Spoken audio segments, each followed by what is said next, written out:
A little over 2 years ago, this motel was a condemned brothel. So if you considered buying a motel to convert into apartments or to make a boutique lodging destination, you're going to want to see the rest of this before proceeding. Like I said, this property in McAllen, Texas was a condemned brothel. The previous owner had been sent to jail for, well, let's just say inappropriate business dealings. The property was a wreck, and the state of Texas had put a lien on it so thick nobody could touch it. To even get the chance to buy it, I had to personally hunt down the district attorney and convince them to release the lien just so I could close the deal. And that was just the first hurdle. Whenever you deal with government and bureaucracy, it slows everything down.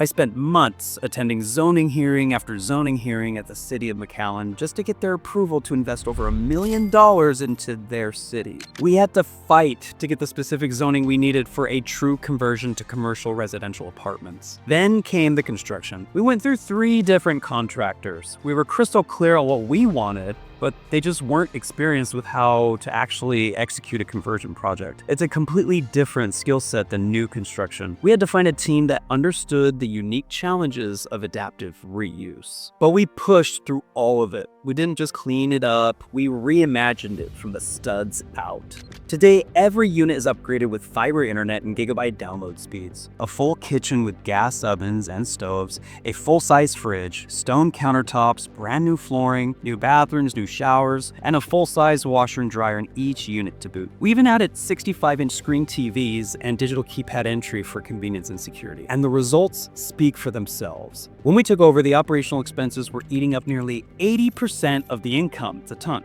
Today, we have those expenses under 40%. That's the power of the conversion model. With a hotel, you might get higher top-line revenue. A long-term stay asset is vastly more profitable. The going rate for a standard studio in this market is about $650 to $700 a month. We are getting $950 for the smaller units and $1,100 for the larger ones. Why? Because we created a premium product and experience that the market was desperate for. Today, 80% of our units are leased long-term, primarily to traveling medical professionals and locals who need a quality furnished rental and are willing to pay for it. This project is the perfect example of our philosophy. It's about finding value where no one else is looking. It's about having the grit to solve the unsolvable problems, like chasing down a district attorney for a signature. And it's about executing a vision that turns a community problem into a profitable solution that provides much needed housing. Every step of the way, there was a new challenge. We faced unexpected issues, supply chain delays that pushed our timeline, and even a few moments where we questioned if we could even pull it off. But we never lost sight of the end goal, to transform this eyesore into a vibrant, valuable asset for the community and our investors. And that persistence paid off. So if buying that motel still seems like a great idea, go for it. But if you'd like valuable help and you want to avoid all my prior pitfalls, subscribe to this channel and download my ultra extended stay market checklist. This will save you time, money, and yes, your marriage. Let me know your thoughts in the comments below.